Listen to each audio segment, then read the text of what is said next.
ভিত্তিতে দেশটা ভাগ করা হলো। আমরা সংখ্যাগরিষ্ঠ এই দেশে, তাও আমরা একটাও হিন্দু রাষ্ট্র পেলাম না। আর যারা সংখ্যালঘু তারা দুটো মুসলিম রাষ্ট্র পেল, আবার এখানেও তারা অধিকার পেল। তাহলে আমরা কি বোকা? আজকে সেই জন্যই আজকে এই ডাইরেক্ট অ্যাকশন ডে পালন করতে এসেছি।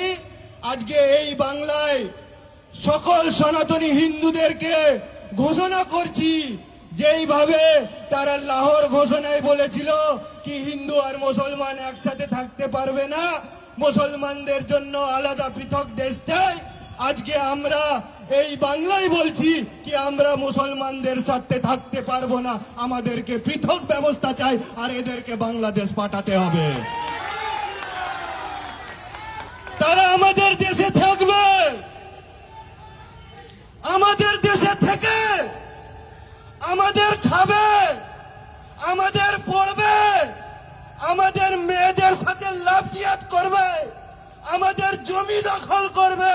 আর সহ্য করব না, সবুজ পতাকা দেখে